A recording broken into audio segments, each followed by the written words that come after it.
नमस्कार, दंगल में आपका स्वागत है। आपके साथ मैं हूं अंजना ओम कश्यप। 3 तलाक के खिलाफ सरकार ने आखिरकार अध्यादेश का रास्ता अपना लिया है। मोदी सरकार के इस फैसले से तलाक के बिद्दत, जिहाद तलाक के बिद्दत आपराधिक मामला हो जाएगा। सरकार इसके खिलाफ संसद के जरिए कानून लाना चाहती थी, लेकिन दिसंबर 2017 में लोकसभा से बिल पास होने के बावजूद अगले 2 संसद सत्रों से बिल राज्यसभा में अटका हुआ है। मॉनसून सत्र में सरकार ने बिल में अहम बदलाव भी किए, लेकिन कांग्रेस समेत कई विपक्षी दलों को मना नहीं सकी। अब जब सरकार 3 तलाक पर अध्यादेश लेकर आई है, तो 2019 के चुनाव से पहले यह बीजेपी का बड़ा मुद्दा हो सकता है। केंद्रीय कानून मंत्री रविशंकर प्रसाद ने कहा भी है कि कांग्रेस में सोनिया गांधी की मौजूदगी के बावजूद, ध्यान से सुनिएगा, वो कहते हैं डिस्टिंग्विश्ड वुमन लीडर, यानी सोनिया गांधी के रहने के बावजूद वोट बैंक पॉलिटिक्स के चलते बिल अटकाया गया। वहीं कांग्रेस की मंशा सिर्फ राजनीति की है, ना कि महिलाओं को इंसाफ दिलाना। इसलिए आज दंगल में सीधे सवाल पूछेंगे कि अध्यादेश लाकर सरकार ने विपक्ष को बैकफुट पर ला दिया। सवाल नंबर 1। सवाल नंबर 2, 2019 से पहले अध्यादेश लाना 3 तलाक पर निर्णायक चोट है। सवाल नंबर 3, क्या बीजेपी मुस्लिम महिलाओं में अब वोट बैंक देख रही है, तलाश रही है? सवाल नंबर 4, 2019 से पहले 3 तलाक अध्यादेश सरकार का क्या मास्टर स्ट्रोक साबित होगा? ट्रिपल तलाक पर चोट समान नागरिक संहिता का ट्रेलर है। पहले ये रिपोर्ट, फिर चर्चा की शुरुआत। कि सोनिया जी, ये अध्यादेश देश हित में लाया गया है। सोनिया जी, ये अध्यादेश देश की नारी के इंसाफ के लिए लाया गया है। मैं आपसे अपील करूंगा कि वोट बैंक की चारदीवारी से ऊपर उठकर इंसानियत और इंसाफ के लिए आपका समर्थन हो। और मेरी यही अपील मायावती जी से भी होगी, और मेरी यही अपील ममता जी से भी होगी। सरकार में अगर गंभीरता है माननीय प्रधानमंत्री नरेंद्र मोदी जी में, तो वो संसद के अंदर इसको पारित करवाते हैं। पर जाहिर है कि सरकार आम सहमति बनाने के पक्ष में नहीं थी, बावजूद इसके कि कांग्रेस पार्टी ने पूरा समर्थन इस बिल को दिया। हम ट्रिपल तलाक के खिलाफ हैं। 3 तलाक का मुद्दा न पूजा का है, न प्रार्थना का है, न धर्म का है, न इबादत का है। यह मुद्दा है नारी न्याय, नारी गरिमा, नारी सम्मान। क्या यह मुनासिब होगा कि आजादी के 70 साल बाद भारत के संविधान और मौलिक अधिकारों को रहने के बावजूद हमारी खवातीन को कहा जाए तलाक तलाक तलाक और तुम सड़क पे जाओ? ये कानून फंडामेंटल राइट्स के खिलाफ है, ऑर्डिनेंस अनकॉन्स्टिट्यूशनल है। और मैं मुस्लिम पर्सनल लॉ बोर्ड से और दीगर जो वुमेन ऑर्गेनाइजेशन है उनसे ये बोलूंगा कि इसको चैलेंज करना चाहिए सुप्रीम कोर्ट में। ये नहीं टिक पाएगा, ये गलत कानून है। तो ये मोदी सरकार सिर्फ एक प्रोपेगेंडा और ध्यान भटाओ इनकी टेक्निक है। इकोनॉमी पिट रही है तो फौरन ध्यान बटाने के लिए अब ऑर्डिनेंस जारी कर दो। हम तो चाहते थे कि कोई ऐसा बिल आए जो मुस्लिम लॉ के अनुसार आए और संविधान के भी मुताबिक आए।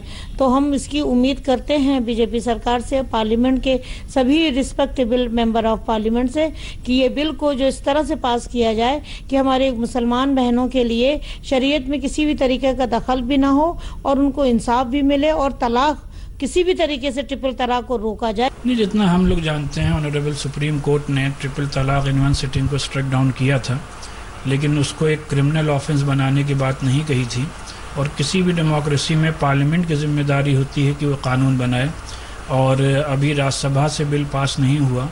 तो हम ये समझते हैं कि ऑर्डिनेंस पास करना कहीं ना कहीं जो डेमोक्रेटिक प्रोसेस है उस पर सवालिया निशान लगाना है। ये जो बिल पास हुआ इसके लिए तो मैं बहुत खुश हूँ और मैं इसका खैरमकदम करती हूँ, क्योंकि जो दर्द औरतें सह रही थी तलाक की वजह से, उसको अब वो दर्द सहना नहीं पड़ेगा, क्योंकि तलाक देकर औरतों की जिंदगी बर्बाद कर दी जाती थी। और आइए इस मुद्दा पर चर्चा की शुरुआत करते हैं। संबित पात्रा, राष्ट्रीय प्रवक्ता भारतीय जनता पार्टी के, हमारे साथ हैं। खुशबू सुंदर, प्रवक्ता कांग्रेस पार्टी की, कुछ ही देर में जुड़ेंगी। डॉक्टर तस्लीम अहमद रहमान साहब इस्लामिक स्कॉलर हैं, हमारे साथ यहां पर स्टूडियो में जुड़े हैं। जाकिया सोमन, जो कि को फाउंडर है भारतीय मुस्लिम महिला आंदोलन कि वो हमारे साथ हैं। मकसूदुल हसन काज़मी साहब, चेयरमैन इमाम काउंसिल ऑफ इंडिया के हमारे साथ यहां पर स्टूडियो में मौजूद है। सबसे पहला सवाल आपसे संबित पात्रा जी, प्रोपेगेंडा है ये, सिर्फ और सिर्फ महिला मुस्लिम वोटर को अपनी तरफ खींचने के लिए, ये विपक्ष का आरोप है। आप इंसाफ की लड़ाई नहीं लड़ रहे हैं, प्रोपेगेंडा है आपकी ये जंग, जवाब दीजिए। अंजना जी, पहले आपके पैनल में मौजूद जाकिया जी और वैसे हजारों महिलाएं, मुस्लिम महिलाएं हों या गैर मुस्लिम महिलाएं हैं, जो मुस्लिमों के अधिकार के लिए लड़ रही हैं, उनके लिए आज का दिन बहुत बड़ा दिन है। मैं इन सभी को बधाई देता हूं। मैं जानता हूं कि बहुत दिक्कतों के बावजूद अभी भी हम देख रहे हैं एक मुस्लिम याचिकाकर्ता जो हलाला के लिए लड़ रही है, उनके साथ किस प्रकार की ज्यादती हुई, इसके बावजूद ये बहनें जीती हैं। मैं बहुत बधाई देता हूँ इनको। दूसरी बात, ये प्रोपेगेंडा है। मैं कहता हूं अगर इंसाफ दिलाना, अगर इंसान के साथ खड़ा होना, उनके अधिकार के लिए लड़ना, उनके न्याय के लिए लड़ना, महिला सशक्तिकरण के लिए लड़ना और महिलाओं को डिग्निटी से जिंदगी देना, ये प्रोपेगेंडा है, तो मैं कहता हूं ये कांग्रेस ये प्रोपेगेंडा क्यों नहीं कर रही थी? ये जो विपक्षी लोग हैं ये प्रोपेगेंडा पहले से क्यों नहीं कर रहे थे? हम राजनीति में क्यों हैं? राजनीति में इसलिए हैं ताकि सामान्य जीवन जो है उसमें एक चढ़ाव आए, उसकी एम्पावरमेंट हो। हाँ। महिलाओं को, चाहे वो किसी भी धर्म की, किसी भी जाति की हैं, अगर उन महिलाओं को डिग्निटी दिया जाता है और संविधान के अनुरूप उनको जस्टिस मिलता है, इक्वालिटी मिलता है, मैं तो नरेंद्र मोदी जी का कोटि कोटि धन्यवाद करूंगा कि शाहबानों से शायराबानों तक का सफर, ये लंबा सफर जिस प्रकार से उन्होंने छोटे समय में तय किया है, यह सिद्ध करता है कि संकल्प से सिद्धि तक भारतीय जनता पार्टी की और मोदी जी की सरकार कर सकती है। एक क्रेडिट संबित पात्रा जी और ले लीजिए, और वो क्रेडिट है परफेक्ट टाइमिंग की 2019 के लिए। देखिए अंजना जी, ये लड़ाई कोई आज से शुरू नहीं हुआ है। जब से हम सरकार में आए थे, याद रखिए 2014 के पश्चात कुछ बहनों ने याचिका भी लगाया था, मुस्लिम महिलाएं थी। उसके पश्चात पूरा मामला सुप्रीम कोर्ट के सामने गया। सुप्रीम कोर्ट ने सरकार से अपनी राय मांगी और सरकार ने, वो एफिडेविट मेरे पास है, ये ऐतिहासिक एफिडेविट मैं आज आपके चैनल पर दिखाता भी हूँ। याद करिए, इस एफिडेविट के माध्यम से सरकार ने महिलाओं के पक्ष की बात कही। 22 मुसलमान देशों का जिक्र भी किया जो कि वहां रेगुलेशन हुआ है ट्रिपल तलाक पे, और उसका नतीजा तत्वगतवा यह रहा कि सुप्रीम कोर्ट ने भी महिलाओं के हक में बोला और आज ऑर्डिनेंस पास हो रहा है। मैं तो विपक्षी दलों से पूछता हूं कि विपक्षी दलों को थोड़ा शर्म करना चाहिए। प्रोपेगेंडा इत्यादि शब्दों का प्रयोग करने से पहले आपको महिलाओं के साथ खड़ा होना चाहिए था। चलिए ठीक है, आपके पास काज़मी साहब आ जाओ। रहमानी साहब भी हमारे साथ जुड़ गए। रहमानी साहब, मैं आ रही हूं आपके पास। काज़मी साहब, एक सेकेंड, पसीना तो नहीं छूट रहा? क्योंकि अब ये जो अत्याचार मुस्लिम महिलाओं पर ट्रिपल तलाक के नाम पर हो रहा था, जिस पर आप लोग बोलते खूब थे स्टूडियो में, लेकिन घरों में खामोशी बरत लेते थे क्योंकि सूट करता था आप लोगों को, उस पे अब सरकार ने ठोस कदम उठाया है, पसीना छूट रहा है। देखिए, सरकार ने जो काम बिल्कुल कंफ्यूजनरी है और कुछ भी नहीं किया है, बेवकूफ बनाने के अलावा कुछ नहीं किया है। आरिफ रहमानी साहब रुकिए, मेरा सवाल है, ऑलरेडी सुप्रीम कोर्ट ट्रिपल तलाक को नील एंड वाइट जब कर चुका है, तो ये सिविल मैटर है। सिविल मैटर को आप क्रिमिनलिटी में कैसे ला सकते हैं? एक बात। दूसरी बात ये, अगर कोई आदमी अपनी बीवी को बगैर तलाक दिए घर से बाहर निकाल दे तो उसके लिए कौन सा एक्ट है? डोमेस्टिक वायलेंस एक्ट है। यह भी इसी तरह से हो गया सुप्रीम कोर्ट के फैसले के बाद कि उसने तलाक दी ही नहीं, वो बाहर निकाल रहा है, उसको डोमेस्टिक वायलेंस एक्ट के अंदर डील किया जाना चाहिए। इसके लिए नया ऑर्डिनेंस लाना, नया कानून लाना, ये कहां? मैं बताती हूं क्यों, क्योंकि आप जैसे लोग खामोश थे। सुप्रीम कोर्ट के कहने के बावजूद 250 के आसपास मामले आए हैं। सुप्रीम कोर्ट के कहने के बाद कहां थे आप? तो कहां है? कहां छुपे हुए थे? सरकार कहां है? क्यों नहीं आवाज? सरकार लेके आई ना अध्यादेश, सरकार लेकर आई ना अध्यादेश। जब तलाक नहीं हुई तो सरकार उन बीवियों को उनके घर में क्यों नहीं लेके जा रही? डोमेस्टिक, अरे जब तलाक हुई नहीं। साहब हेलो, एक सेकंड, आप मेरी बात सुन लीजिए। एक पॉइंट आप पहले मेरी बात सुनिए। जी सुनाइए। जब सुप्रीम कोर्ट ने कह दिया उसके बाद 250 मामले हुए, कहां थे आप? उसके कहां छिपे हुए थे? वो तलाकें नहीं हुई हैं। सुप्रीम कोर्ट के माननीय सुप्रीम कोर्ट के फैसले के बाद वो तलाक नहीं हुई। वो दोनों मियां बीवी की तरह रहने चाहिए। ये जिम्मेदारी सरकार की है कि मियां बीवी की तरह उन दोनों को रखें और शोहर को पीड़ित करें। तो आपराधी किसे बनाया जा रहा है, तो आपको क्यों परेशानी हो रही है? देखिए, हमारा सरकार ने इसीलिए तो किया ना। इसके लिए डोमेस्टिक वायलेंस एक्ट ऑलरेडी है, उसके लिए दोबारा आप लाने की क्या जरूरत है? मैं पात्रा जी से यही बात तो हम कहते हैं कि संबित पात्रा को दिखाइए। नहीं, पात्रा जी से यही बात तो कहते हैं कि एंटी कम्युनल राइट बिल को पास कीजिए, तो पात्रा जी कहते हैं संबित पात्रा, इसके लिए ऑलरेडी कानून है। वही बात मैं आपसे कह रहा हूं पात्रा साहब, इसके लिए ऑलरेडी कानून है, डोमेस्टिक वायलेंस एक्ट, आप क्यों दूसरा बना रहे हो? संबित पात्रा जी, चलिए मैं उत्तर देता हूं, आप शांति से सुनिए। पहला प्रश्न आपका था कि ऑलरेडी नल एंड वॉइड घोषित कर दिया सुप्रीम कोर्ट ने, तो फिर दूसरे कानून की आवश्यकता क्या थी? देखिए, सुप्रीम कोर्ट ने नल एंड वॉइड घोषित करने के बाद भी 230 केसेस उसके बाद और 201 केसेस उससे पहले लगभग 430 केसेस एक तरीके से देखने को मिला है। तो स्वाभाविक रूप से इसके लिए कानून लाना अनिवार्य था। जब 3 साल जेल में गुजारने का एक डर रहेगा तभी जाके इस प्रकार से निजात मिलेगा ट्रिपल तलाक से। दूसरी बात, आपने कहा कि मियाँ बीवी को एक जैसे रखने का काम सरकार का है और जो जिन बीवियों को पतियों ने निकाल दिया उनको सरकार अपने घर लेके चले जाए। आप क्या बोल रहे हैं, इसको समझ क्या बात कह रहे हो? सरकार घर नहीं रखने का काम, अरे ये सोशल जिम्मेदारी है, ये सिविल मैटर है। अरे छोड़िए सोशल जिम्मेदारी, साथ निभाई आपने जिम्मेदारी, जागरूकता पैदा करनी पड़ेगी ताकि सुन लीजिए अंजना जी, मैं कंप्लीट कर लूं, उसके बाद अगर इमाम साहब चिल्लाएं तो अच्छा लगेगा। एक सेकंड, जाकिया जी को जवाब देने दीजिए। संबित जी नहीं, कम से कम टीवी पर तो जाकिया जी इनको जवाब देंगे। एक second doctor Patra please wait, एक सेकंड सर, जाकिया जी जवाब दीजिए। कह रहे हैं फिर से वही पुराना जो कालीन के नीचे दबाने की आदत है इनकी, सोशल मामला है, चुप रहो सब।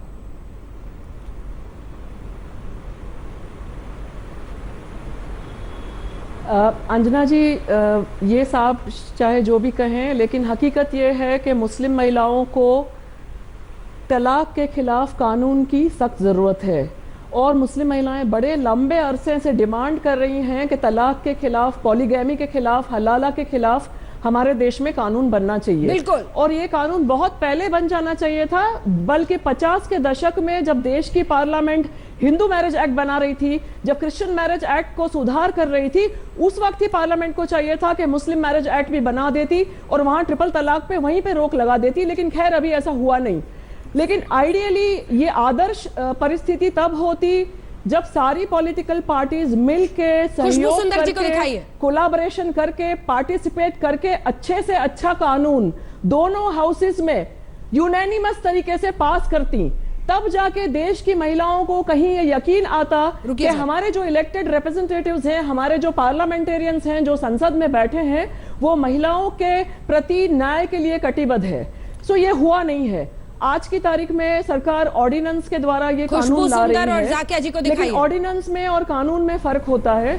ऑर्डिनेंस में बहुत सारे सवालिया निशान रहेंगे, बहुत सारी अनसर्टेनिटी रहेगी कि आगे जाके क्या होगा। अगर विंटर सेशन में ये कानून पास नहीं होता है तो फिर ये ऑर्डिनेंस कब तक वैलिड रहेगा, ये सारे सवाल हमारे सामने है। ठीक है, खुशबू जी वो कह रही हैं कि ये दशकों पहले होना चाहिए था। आ रही हूं जाकिया जी, एक सेकंड अपने अंजना जी, हाँ एक सेकंड रुक जाइए। खुशबू सुंदर जी, मुझे लगता है इस वक्त आपका आना बहुत जरूरी है। ये सवाल है कि ये देश आपका इतिहास लिख रहा है, कांग्रेस पार्टी का भी इतिहास लिख रहा है, इतने दशकों तक न्याय के लिए ये गुहार लगाती रही, पहल हुई, लेकिन आप लोगों ने उसे रोका, जिसकी वजह से सरकार को ऑर्डिनेंस लाना पड़ा। जाकिया जी के लिए क्या है जवाब आपका? खुशबू जी।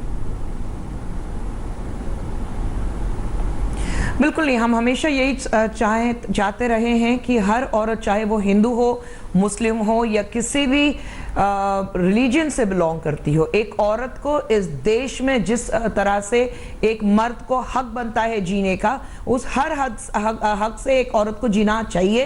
वो हक औरत को मिलना चाहिए, वो डिग्निटी औरत को मिलनी चाहिए। ये हमारा स्टैंड शुरू से रहा है। यहाँ पर जब हम पर्सनल लॉज की बात करते हैं, यहाँ पर हर रिलीजन में अपने अपने पर्सनल लॉज हैं।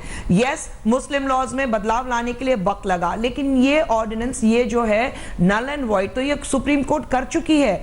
मैं पूछती हूँ 26 मई 2014 से लेकर आपको सुप्रीम कोर्ट के ऑर्डर आने तक आपको इतना वक्त क्यों लगा ऑर्डिनेंस लाने में? आप तो मेजॉरिटी में हो, आप सुप्रीम कोर्ट ऑर्डर से पहले ले आते, आपने 3 साल क्यों लगाए? आज जब ये बात हो रही है, आज जब हम पूरे हिंदुस्तान में ये बात कह रहे हैं कि जहां रोज सुबह आप खोलो, शाम में पेपर पढ़ो, हर 1 मिनट में आप देख रहे हैं कि बेटी बचाओ का आंदोलन तो प्राइम मिनिस्टर जी कर रहे हैं, हमारे प्रधानमंत्री कर रहे हैं, लेकिन आज सुबह तक एक औरत का रेप हो रहा है, एक बच्ची का गैंग रेप हो रहा है, जिसके पर कोई ना चूचा कर रहा है। ना प्रधानमंत्री जी बोल रहे हैं, ना हमारे रक्षा मंत्री बोल रहे हैं, ना हमारे फाइनेंस मिनिस्टर बोल रहे हैं, ना ही संबित पात्रा जी बोल रहे हैं। ट्रिपल तलाक, तो आज आपको क्या जरूरत पड़ी ये सब लाने की? ट्रिपल तलाक 2017 से पहले क्यों नहीं किया? जब सुप्रीम कोर्ट ने जब ऑर्डिनेंस ला चुकी है, जब कह चुकी है कि ये जो है ट्रिपल तलाक इज नल एंड वॉइड, तो आप 2014 से क्या कर रहे थे? तब लाते आप। संबित पात्रा जवाब दीजिए।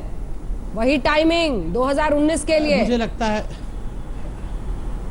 नहीं, मुझे लगता है पहली बात तो है सुप्रीम कोर्ट ने ऑर्डर कब दिया, ये कह रही है 2014 में दिया। मुझे लगता है थोड़ा होमवर्क करके आना चाहिए कि कब दिया, और उसके बाद कानून का प्रारूप पार्लियामेंट में कब आया, लोकसभा में पारित हो गया, राज्यसभा में कौन रोका था? 2017 आप 14 कह रही थी तब से मैडम मैं बोल लूं, सुप्रीम मैडम बोल लूं, आप 2014 बोल रही थी, 14 अभी में आप आए, 26 में 2014 में आप आए।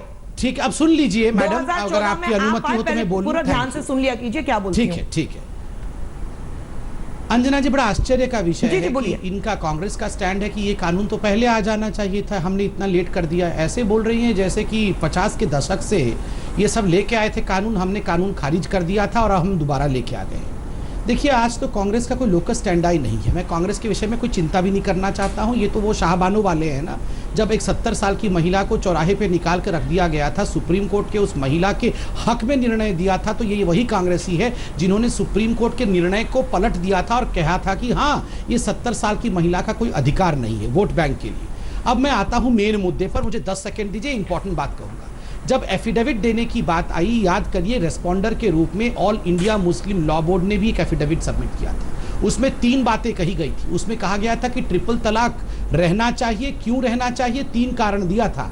एक, पति को किसी दिन गुस्सा आ जाएगा तो पत्नी को मार देगा जान से, तो जान से मरने से अच्छा है कि ट्रिपल तलाक रह जाए। दूसरी बात कही गई कि जो औरतें होती हैं वो कम बुद्धि वाली होती हैं, इतनी इंटेलिजेंट नहीं होती है, इसलिए ट्रिपल तलाक का हक पुरुष के पास होना चाहिए। तीसरा, उन्होंने कहा अगर कोर्ट में ट्रिपल तलाक का केस चलेगा, पति को आ जाएगा गुस्सा, तो पति कह देगा ये तो मेरी पत्नी जो कैरेक्टरलेस है, तो पूरे जग के सामने पत्नी कैरेक्टरलेस हो जाएगी, इसलिए कैरेक्टरलेस बनने से अच्छा है कि वो ट्रिपल तलाक लेके घर से बाहर चली जाए। अंजना जी, आप सोच सकती हैं 21वीं शताब्दी के भारत में इस प्रकार के आर्ग्यूमेंट के साथ all India Muslim personal law board गई थी, और सबसे बड़ी बात है कपिल सिब्बल कांग्रेस की तरफ से खड़े थे और कह रहे थे ट्रिपल तलाक तो बहुत पाक है, जैसे भगवान राम है, जैसे भगवान राम है वैसे ट्रिपल तलाक है। और ये कहा था कपिल सिब्बल ने कि उन्होंने ताकीद किया था कोर्ट को कि देखिए, पार्लियामेंट में किसी भी कीमत पे ट्रिपल तलाक का बिल पारित नहीं हो पाएगा, वरना सड़कों पे आग लग जाएगी। आग लग जाएगी। इसका जवाब देना बहुत आप जरूरी है। रिस्पेक्टेड महिला है, मैं आपका बहुत सम्मान करता हूं। आप बताइए, आपके नेता कह रहे थे सड़क पे आग लग जाएगी अगर ट्रिपल तलाक हटा दिया जाएगा, और आप यहाँ पे कह रही हैं कि को पहले क्यों नहीं कानून बना? नहीं, मैं आपका जवाब देना चाहती हूँ। पहले तो आप लोग को ये समझना चाहिए कि आप लोग हमेशा एक इमरजेंसी, एक जो 1984 सिख राइट्स या फिर शाहबानो केस, आगे बढ़िए ना, आप लोग पीछे क्यों अटके हुए हैं? आज की बात कीजिए ना। आज एक रेप हुआ है, 3 दिन पहले एक सीबीएसई टॉपर का गैंग रेप हुआ है। आप आज की बात करें ना, आप लोग पीछे से नहीं बात करें, आज से बात करें। विषय क्या है? हमारे कांग्रेस लीडर भी सुप्रीम कोर्ट गए थे औरतों के हक में बात करने के लिए। वो आप नहीं, मैं आपको जवाब दे रही हूँ, आपको याद दिला रही हूँ कि आप लोग हमेशा लिव इन द पास्ट में हैं। मैं प्रेजेंट की बात कर रही हूँ। मैं ये कहूंगी कि आप जो ऑर्डिनेंस लाए हैं, पहले तो ये आप जो कह रहे हैं कि औरत कैरेक्टरलेस है, ये है वो, तो आप लोग रोज हमें दावा करते रहते हैं, लेकिन ये जो ऑर्डिनेंस है उसमें आपने जो लॉ बनाए हैं, हम नहीं कह रहे हैं, आपके साथी all India Muslim personal law board वाले कह रहे थे, आप प्रिपरेशन करके क्यों नहीं आती है बहन? हस्बैंड में जो आना चाहिए थोड़ा सा। Can I finish? अगर वो लोग जेल जाते हैं तो औरत को पूरा पढ़ के आई हूं, आप समझते नहीं है, मैं क्या करूं, आप थोड़ा समझ नहीं पा रहे हैं, मैं थोड़ा हाई फंडा बोलती हूं। आप यहाँ पे जो है, औरत अगर हस्बैंड बोलता है कि हाँ मैं तलाक दे रहा हूं, तो वो तलाक से जेल तो चला जाएगा, लेकिन औरत को, बीवी को और बच्चों को मेंटेनेंस कहां से मिलेगा वो जानते हैं? वो आप बताएंगे? आप जो मेंटेनेंस और सब्सिस्टेंस की बात कर रहे हैं वो दोनों मिलेगा या कोई एक मिलेगा? मेंटेनेंस मिलेगा या उनको अलाउंस मिलेगा, या जो मेंटेनेंस मिलने वाला है वो अलाउंस कट होके मेंटेनेंस आएगा? और 3 साल के जब पति जेल चला जाएगा तो बीवी बच्चों को मेंटेनेंस पति के घर वाले देंगे नहीं देंगे? तो ये सब चीजें मजाक मत उड़ाइए संबित जी, लागू करते हैं। संबित जी इसका मजाक मत उड़ाइए, ये बहुत क्या है ये गंभीर मुद्दा है। पति जेल नहीं जाएगा, ये क्या मतलब है? जेल जाए, पति जेल चला जाएगा तो पत्नी का क्या होगा? आप लोगों ने नहीं, आप सुनिए, ये महिलाओं का आप लोगों ने क्या सोच रखा है कि पति जेल चला जाएगा तो रहमानी साहब बेसहारा है, उसका कुछ नहीं हो सकता है, इसलिए बेचारे पति को जेल नहीं जाना चाहिए। पति तो बहुत महान होता है, पति के पैसे से ही पत्नी पलती है, इसलिए पति किसी भी कीमत पे जेल नहीं जाए। यहाँ 3 महिलाएं बैठी हुई हैं, मैं आप लोगों से पूछता हूँ, क्या पति के बिना पत्नी का कोई औकात नहीं है? क्या बोलने की कोशिश की जा रही है? क्या पत्नी हमेशा नहीं, क्या महिला हमेशा ही पुरुष के ऊपर डिपेंडेंट रहेगी?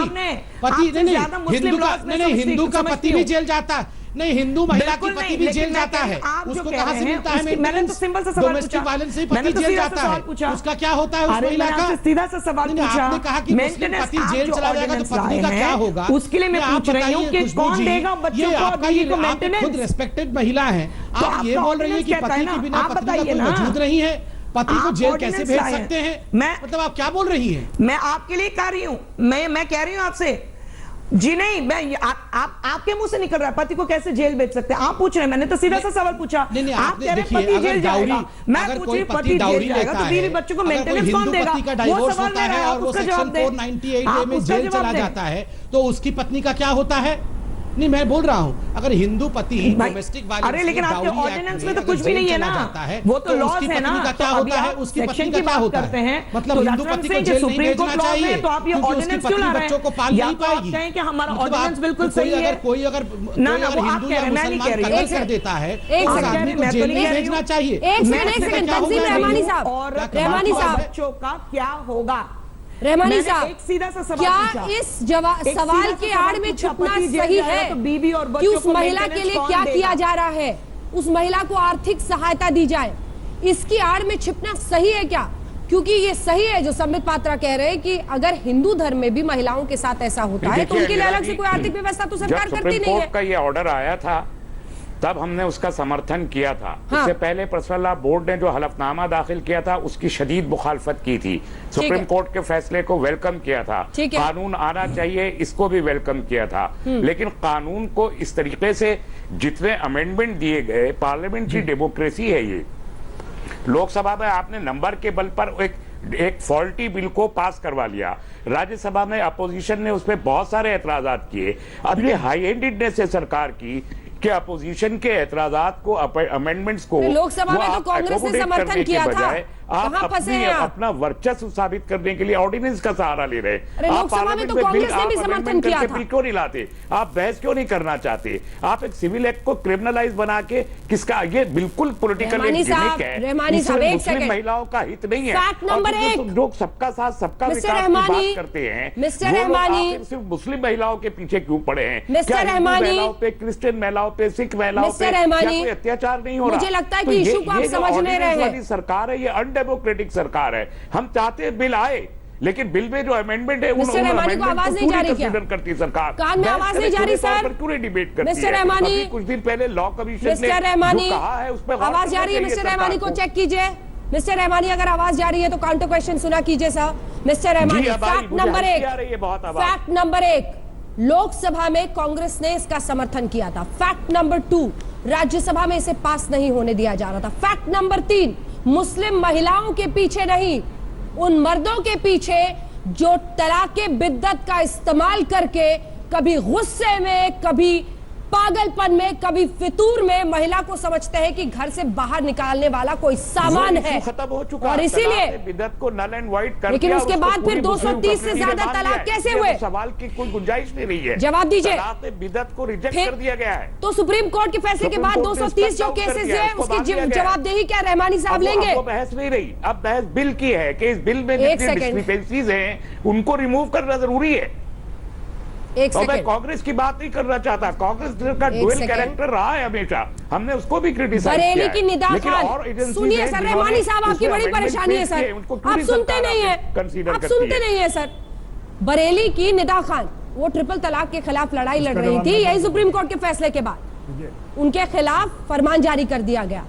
मेरा जवाब दीजिए पहले सवाल सुनकर, 230 महिलाओं के साथ तलाक के बिद्दत सुप्रीम कोर्ट के फैसले के बाद हुआ है, उसकी पर्सनल जवाबदेही आप लेंगे? स्टेट उसको देखेगा, स्टेट ने उस पर पर्सनल जवाबदेही आप लेंगे? जहां पर इस किस्म के फरमान देने वालों के खिलाफ कार्रवाई हुई है, किसने की है कार्रवाई, कहां हो रही है? 230 महिलाओं के साथ हुआ है, कौन लेगा उनके लिए गारंटी? नहीं, स्टेट ने की है, यूपी स्टेट ने की है। जिन लोगों को थ्रेट किए गए, जिन लोगों को गलत है आपका इन्फॉर्मेशन, थ्रेट किया गया, मैन हैंडल कानून नहीं होगा तो फिर कैसे होगा? क्रिमिनल ऑफेंस है, लॉ एंड ऑर्डर का इशू है, रहमानी साहब स्टेट अपना काम करेगी, कर रही है। आप तो बेसिक अंडरस्टैंडिंग रखते हैं सब, जब कानून नहीं होगा उनके खिलाफ कैसे एक्शन होगा? नल एंड वॉइड सिर्फ ट्रिपल तलाक होगा ना, उनके खिलाफ एक्शन के लिए इसको आपराधिक बनाना होगा ना। कानून मौजूद है, देखिए अंजना जी, यही कंफ्यूजन है, वो कानून मौजूद है क्या? डोमेस्टिक वायलेंस का वो केस फाइल कर पाएंगी तब तो, धमकी देने के खिलाफ उसका प्रमाण दे पाएंगी तब तो। का कानून मुल्क में मौजूद नहीं है। अंजना जी, आप ये कह रही हैं कि सुप्रीम कोर्ट के फैसले के एक सेकंड, काज़मी साहब बोलने फिर आ रही हूँ सर, आप दोनों के पास आ रही हूँ, खुशबू जी आपके पास भी संबित आने के बावजूद भी 3 तलाकें हुई हैं। हाँ, इसको मैं आपसे बोलता हूं कि रेप के खिलाफ केस होने के बाद भी हर 10 मिनट में देश में लेकिन रेप का कानून तो है ना, देश में डोरी डेथ हो रही है, इंसाफ समझते हैं आप? दलित महिलाओं को मारा जा रहा है, क्या वो कानून करके रोक दिया आपने? अच्छा, ये परेशानी है आपकी, ये परेशानी है आपकी। ये हमारी जिम्मेदारी है। अब आप दलितों के पीछे छिपेंगे, सोशल मैटर्स, दलितों के लिए न्याय के पीछे छिपेंगे, लोगों में अवेयरनेस लाइए, लोगों में आप बेदारी पैदा कीजिए। मकसूदुल हसन काज़मी साहब सो रहे थे इतने सालों से आप जी, ये जब आपको जगाना था इन लोगों को तब सो रहे थे, ये इंतजार कर रहे थे देश की कि ऐसा कानून बने देश में। देश की मेंटेलिटी है, अंग्रेजों के जमाने का पुलिसिया कानून आज भी है। आपकी मेंटालिटी को हम स्वीकार लें, ये तो हर जगह है, ये आपकी मेंटालिटी को हम स्वीकार लें क्योंकि आप दशकों से इस मेंटालिटी में जीते रहे हैं। हिंदुस्तान की सोसाइटी में लेट लतीफी है मोहतरमा। अपने आप को कितने दिनों में आपने, कितने दिनों के बाद आपने बहुत से कानून बताए 70 साल के बाद बदले हैं। अब ये तो लेट लतीफी होती है ना, ये तो हर जगह होती है। 22 जो मुस्लिम देश है जहां पर इस कानून को लाया गया है, वो सब बिना सोचे समझे, वहां पर जेल का प्रावधान नहीं है। अच्छा, जेल से डर लग रहा है? ये जेल का प्रावधान, जब जेल से डर लग रहा है, गुनाह ही नहीं है, जब तलाक ही नहीं हुआ है तो तलाक के बिद्दत में ही तो कहा जा रहा है। बताइए मुझे, आप सिर्फ ये बता दो, जब तलाक माना ही नहीं जा रहा, माननीय सुप्रीम कोर्ट ने उसको खत्म कर दिया, डिसॉल्व कर दिया, उसके बाद तलाक कहां हुई? उसके बाद वो मैटर सिर्फ इतना हो सकता है कि वो डोमेस्टिक वायलेंस एक्ट में आ सकता है। ये जो ऑर्डिनेंस लाया जा रहा है, ये जो ऑर्डिनेंस लाया जा रहा है, इसको पढ़ा है आपने यहाँ? जी हाँ, मैंने पढ़ा है। अगर पढ़ा है, एक सेकंड सर, चिल्लाइए मत सर, आपके जितना चीखना वो एक एक चीज पढ़ी है। आज़मी साहब, सारी चीजें उन्होंने बताया ना, उन्होंने बताया ना कि अगर जो महिला है वो चाहे तो फिर इसमें गुंजाइश है समझौते की। अगर सामने तस्वीर सूरत ऐसी आती है तो जेल से बच जाएगा आदमी। इतना जो आपको डर सता रहा है जेल का, उससे बच सकता है अगर वो व्यवहार एक इंसान की तरह करे। घर क्यों घबरा रहे हैं? खेलते घर टूटेंगे, बच्चे मजिस्ट्रेट को पावर है बेल देने का, के साथ रहे वो टूटेंगे, तलाक की शरह और ज्यादा बढ़ेगी। फिर डराने लगे, मैं बता रहा हूं, डराने लगे। ये लीजिए चाबुक उठा लिया इन्होंने, जाकिया जी, महिलाओं के जाकिया जी दिल में हम चाबुक उठा लिया डराने वाला। मैं पूछ रहा हूँ, जब भी कोई कानून बनता है सिविल, देखिए जाकिया जी मशवरा किया जाता है। आ रही हूँ खुशबू जी, एक सेकंड, जाकिया जी ये फिर डराने लगे। पूछा नहीं, जिनका एजेंडा है सिर्फ उन लोगों से बात करके आपने कानून बना दिया। काज़मी साहब फिर डराने लगे कि इससे और केसेस बढ़ेंगे, डर जाओ, घरों में चुपचाप बैठ जाओ। मर्द और औरत में और ज्यादा इख्तिलाफात बढ़ेंगे। वो जेल में जाएगा, उसके बच्चों को खिलाने वाला ये जो बार-बार जाकिया जी बोलिए आप, एक तो गरीबों में ज्यादा तलाक होती है। अंजना ये जो बार-बार कह रहे हैं कि सुप्रीम कोर्ट के फैसले के बाद तलाक तो हुआ ही नहीं, मुझे नहीं मालूम कि इनको जानकारी नहीं है या ये जानते हुए अनजान बन रहे हैं, मुझे नहीं मालूम। लेकिन हकीकत यह है कि हमारे पास ढेरों ऐसी लड़कियां आती है जिनका सुप्रीम कोर्ट के फैसले के बाद भी 3 तलाक बोल के रातों रात जिनको घर से निकाल दिया जाता है। यही मेरा पॉइंट है। सुप्रीम कोर्ट का फैसला उसके काम कैसे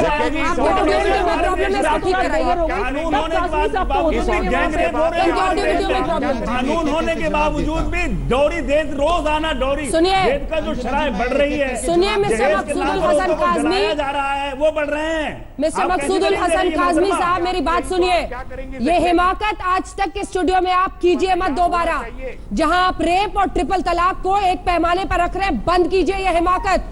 एहसास है आपको अपनी बात का जो आप बोल रहे हैं? रेप और ट्रिपल तलाक को आप एक समान ठहरा कर कहते हैं कि रेप चूंकि बार बार हो रहा है इसलिए आप ट्रिपल तलाक चलने दीजिए। सोचिए कि आप कैसी दलील दे रहे हैं। शर्मनाक है ये, आप इसको शर्मनाक है साहब। मैं कह रहा हूं बंद कीजिए। आप देश को बेवकूफ बनाइए। शेमफुल, शेमफुल साहब। आप एक और जो दिल्ली में महिला पत्रकार हैं बिल्कुल, और इसीलिए आपको टोक रही हूँ। आपको उल्टा टर्न देने की जेब नहीं देगी, इसीलिए आपको मैं टोक रही हूँ। के खिलाफ आप बात कर रहे हैं। आप रेप और ट्रिपल तलाक को समान में बताइए। बात कर रही हैं, ये खतरनाक है। के उसूलों के खिलाफ बात कर रही हैं। खतरनाक और शर्मनाक है कि आप ऐसी बात कर रहे हैं। मैं कह रहा हूँ कि कानून तो बनाए जाते हैं लेकिन तोड़ते हैं बहुत ज्यादा लोग।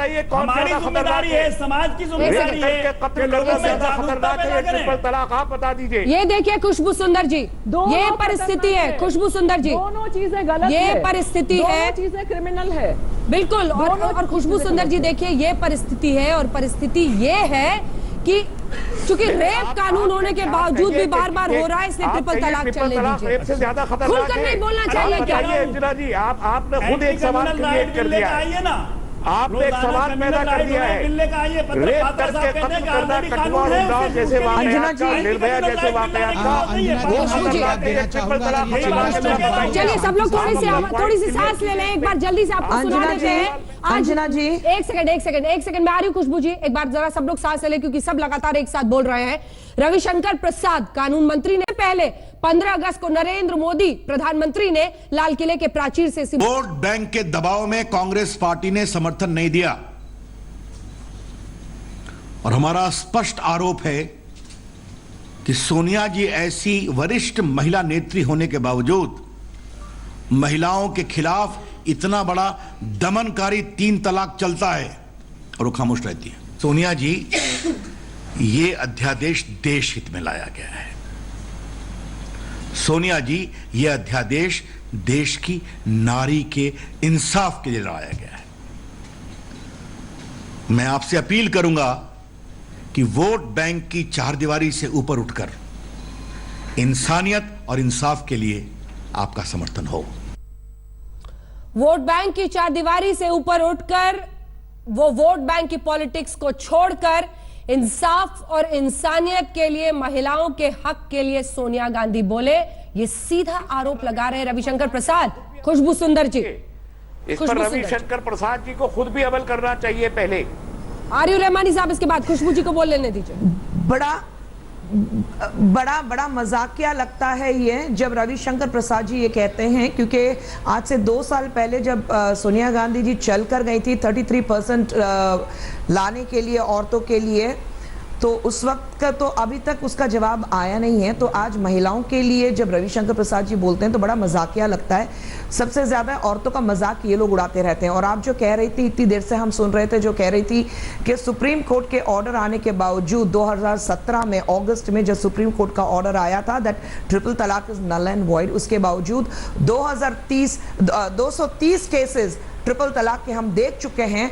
तो मैं जरा संबित पात्रा जी को ये याद दिलाना चाहूंगी कि उसमें से 120 केसेस आपकी जहां सरकार है उत्तर प्रदेश में है। तो जहां पर कहते हैं कि लॉ एंड ऑर्डर बिल्कुल जिल्च है, 0 पर है, 0 पर है, तो 120 जो है वो आपके जो आपका स्टेट है उसमें ही है, उत्तर प्रदेश में है। तो हम ये देखेंगे कि लॉ एंड ऑर्डर तो आप बिल्कुल मानते नहीं है। उत्तर प्रदेश में तो बिल्कुल भी नहीं, लेकिन ना वो आर्गुमेंट आपका बिल्कुल सीधा सा है। जो 230 केसेस हो चुके हैं आप कह रहे हैं ना, उसके लिए मैं कह रही हूँ कि 120 मतलब इंडिया में 70 साल में जितने डाउरी डेथ हुए वो कांग्रेस ने आग जलाया था। माफ कीजिएगा, उत्तर प्रदेश में प्रधानमंत्री जी का अभी आप डेथ पे जा रहे हैं, डाउरी डेथ और ट्रिपल तलाक आप ना मिक्स कर रहे हैं। अभी आप जो कह रहे हैं वो गलत कर रहे हैं, क्योंकि अंजना जी बाकी सब कुछ बोल रही थी कि डाउरी डेथ और ट्रिपल तलाक नहीं आ रहा है, तो आप योगी जी के कारण वहां ट्रिपल तलाक हो रहा है, ये क्या आर्गुमेंट है? क्योंकि आपके समझ में नहीं आया क्या आर्गुमेंट है? योगी जी के कारण ट्रिपल तलाक हो रहा है? योगी जी के कारण वो आर्गुमेंट आप मतलब लोग मुझे कुछ समझ में नहीं आ रहा है कि आपके लोग इनकी थोड़ी मतलब आप बताइए जरा आर्गुमेंट लेस डिबेट कर रही ट्रिपल तलाक और लॉ एंड ऑर्डर समझते नहीं है। लॉ एंड ऑर्डर बीजेपी नहीं समझती, लॉ एंड ऑर्डर बीजेपी नहीं समझती, going against the law and order BJP का हक बनता है। तो इसलिए कहते हैं कि यार लॉ गया भाड़ में, सुप्रीम कोर्ट के ऑर्डर गए कहीं भी, लॉ एंड ऑर्डर प्रॉब्लम है, आप ही को समझ नहीं पा रहा हूं, नहीं समझ पाओगे। We are all beyond you Sambit ji, आप नहीं समझ पाऊंगा, मुझे बोलने दीजिए। नहीं आप तो समझेंगे नहीं, क्योंकि आप लोग खाली इंप्लीमेंट करना चाहते हैं, लेकिन राइटली कैसे इंप्लीमेंट हो वो सोचना पड़ता है। खुशबू जी, आप लोग हर बार जल्दबाजी करते हैं। मैम एक सेकंड, ट्रिपल तलाक तो आपराधिक इस कानून के बाद बनेगा ना जी, वहां पर अब पुलिस का रोल आएगा ना, जब कोई महिला या उसका खून का कोई रिश्तेदार या परिवार का कोई सदस्य जब केस एडमिट करेगा तब ये आपराधिक मामला बनेगा ना, तब ये मतलब लॉ एंड ऑर्डर का मामला पहले कैसे हो सकता है? आप ही बताइए ना, कनेक्शन नहीं समझा। वही तो मैं कह रही हूँ। ना मैं कह रही हूँ सुप्रीम कोर्ट, हम जो आर्ग्यू कर रहे थे कि सुप्रीम कोर्ट तो 2017 में नल एंड वॉइड कर चुकी है। अगर 2017 में नल एंड वॉइड हो चुकी है तो फिर वापस ट्रिपल तलाक के केसेस हम देख रहे हैं, और ये ट्रिपल तलाक के केसेस उसके बावजूद, सुप्रीम कोर्ट के ऑर्डर के बावजूद अगर हम देख रहे हैं तो इसके लिए ऑर्डिनेंस लाना जरूरी है। अरे लेकिन वो 230 केसेस में से 120 केस जो हम बात कर रहे हैं वो तो बीजेपी रूल स्टेट के हैं, तो मतलब आप लॉ एंड ऑर्डर को आप मानते नहीं हो, तो इसीलिए तो कानून लाने की जरूरत पड़ी ना। स्टेट में लॉ एंड ऑर्डर तो मानते नहीं है, तो इसलिए ऑर्डिनेंस लाना है, जरूरी है यहाँ पे। इसीलिए तो कानून की जरूरत थी ना, क्योंकि नल एंड वॉइड हो जाने से सिर्फ नहीं होता है, उसके बावजूद लोग दे रहे हैं ट्रिपल तलाक। बिल्कुल, इसीलिए तो कानून जरूरी है ना। आप तो इतिहास में सही हिस्से में खड़े रहती, कांग्रेस पार्टी तो कहती कि हाँ हम महिलाओं के साथ है। सिविल मैटर इम्प्लीमेंटेशन गलत है, कितने सवाल उठते हैं, क्राइम में क्यों लाया जा रहा है? बहुत महत्वपूर्ण बात है। हिंदू और दशकों तक सिविल मैटर बना रहा था कि आप जैसे लोगों का फायदा उठा सके, लोगों में बेदारी पैदा की जाए कि तलाक एक गलत चीज है।